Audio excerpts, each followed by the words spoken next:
E2 Treaty Investor Visa is truly a gateway for foreign nationals who want to build or manage businesses here in the United States. It's not just a visa, but it is an opportunity for you to take your vision global.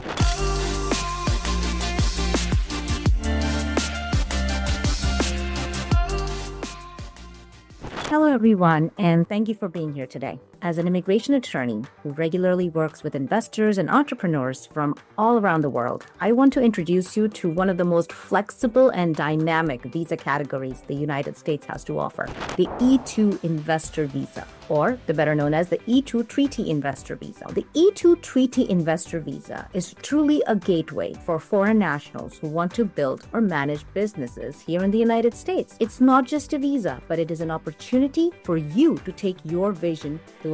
Now, what exactly is an E2 visa? It is a non-immigrant visa that allows for individuals from countries that maintain a commerce treaty with the U.S. to enter and work here based on a substantial investment in a U.S.-based business. If you're planning to start, buy, or grow a U.S. business and you're from a qualifying treaty country, then this may be the right fit for you. Who can apply for such a visa? Well, for starters, you must be a citizen of a treaty country, not just a resident. Citizenship matters. Next, you have to make a real and active investment in a U.S. business. And you must be coming here to the U.S. to solely develop and direct that business. If you're not the investor, but rather an employee of the investor's company, then you may also still qualify for this E2 visa as an essential employee, provided you provide proof that you're coming here in a managerial, executive, or an essential skills capacity. Why choose the E2 visa? Well, there are many benefits, but let me highlight just a few. You can live and work legally in the U.S., fully engaged in your business. You're allowed to travel in and out of the U.S. freely, provided you have the E2 visa in your passport rather than just E2 status here in the U.S. The big thing that is so important for so many families is that your spouse is eligible for work authorization and they can work anywhere and for anyone in the country. Your children under the age of 21 can attend school without a separate student visa. And importantly, the visa is renewable indefinitely.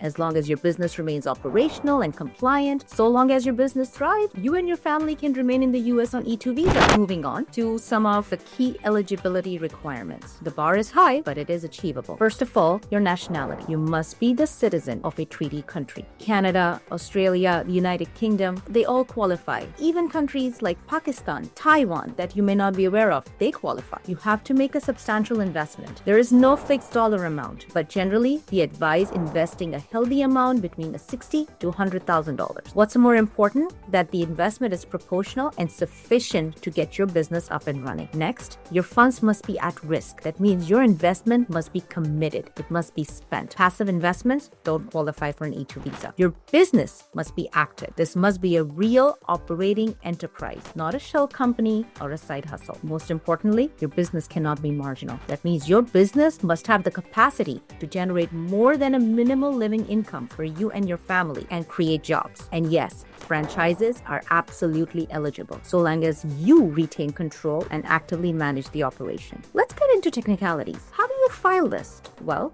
there are two ways to get an E2 visa. If you're outside the United States, you'll file directly at a U.S. embassy or consulate and file the DS-160, the DS-156E forms, most likely followed by an interview. If you're inside the United States, we file a change of status with the USCIS by using the form I-129 with an E2 supplement. The most important thing to understand between the two options is that by filing with a U.S. consulate outside the U.S. gives you E2 visa. Generally, the duration of the visa is as per the visa reciprocity rules that the United States has with that country. So for someone from Canada, you will be given a 5-year visa. But if you're from Bangladesh, you may be given just a 3-month single entry visa. Whereas if you're filing in the United States, a change of status, you're given status for 2 years, regardless of what country you are. But be mindful, this is only E2 status. This is not a visa, which means it does not allow you to travel internationally. Now, both of these routes, whether you apply outside or inside, require some very strong documentation, including including a comprehensive business plan. It requires proof of investment. That means you've actually spent the money in the United States. Money sitting in your bank account does not count as investment. You must have a solid plan to invest it or be actually in the process of investing. You must show your source of funds. You have to provide a proper and clear trail of documentation showing that the funds have been legally obtained. Gifts, personal loans, all qualify for source of funds. You need business formation documents to show that you actually have an existing business in the United States. You need documentation to show business operations, lease agreements, payroll,